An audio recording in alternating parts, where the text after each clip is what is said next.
আমরা আমাদের বক্তব্য উপস্থাপন করেছি। আমরা বলেছি সংস্কার কমিশন যথেষ্ট সময় ইতিমধ্যে অতিবাহিত করেছেন। আমরা বিস্তারিতভাবে আগেও সংস্কার কমিশনের আলাপ আলোচনায় আন্তরিকতার সাথে অংশগ্রহণ করেছি এবং সংস্কার কমিশনের রিপোর্ট প্রণয়নের আগেও আমরা সংস্কার কমিশনগুলোতে আমাদের দলের পক্ষ থেকে আমরা আমাদের মতামত দিয়েছিলাম। বিস্তারিত মতামত লিখিতভাবেও আমরা দিয়েছি। আলাপ আলোচনার মধ্য দিয়ে আমরা অনেকগুলো বিষয়ে একমত হতে সক্ষম হয়েছি।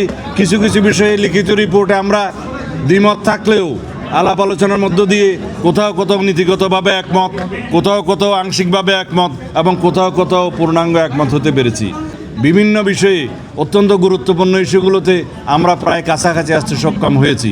এখনও দ্বিতীয় পর্যায়ের আলাপ আলোচনায় ওনারা যেভাবে আমাদের সাথে আলাপ করেছেন তাতে মনে হয়েছে কিছু কিছু জাতীয় গুরুত্বপূর্ণ বিষয়ে, বিশেষ করে সংবিধান সংক্রান্ত কিছু কিছু ইস্যুতে তারা একমত হওয়ার জন্য সমস্ত দলগুলোর সাথে আলোচনা করবেন।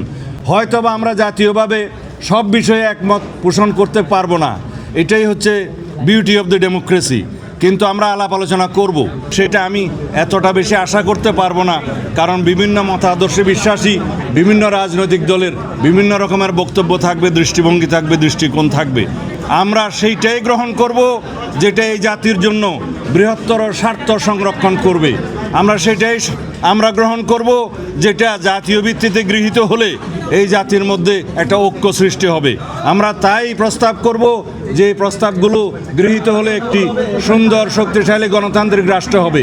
এখানে আমাদের মধ্যে চেক অ্যান্ড ব্যালেন্স প্রতিষ্ঠিত হবে, রাষ্ট্রের সকল অঙ্গের মধ্যে একটি ভারসাম্য অবস্থা সৃষ্টি হবে, তার মধ্য দিয়ে একটা হারমোনিয়াস কোঅপারেশন হবে in between all the organs of the state. এবং সেই একটা পরিস্থিতি সৃষ্টি করার জন্য আমরা দীর্ঘ সংগ্রাম করেছি, আমরা গণতান্ত্রিক আন্দোলন করেছি, ফ্যাসিবাদ বিরোধী রক্তক্ষয়ী এই গণ অভ্যুত্থানের মধ্য দিয়ে আমরা এই সংগ্রামে বিজয়ী হয়েছি।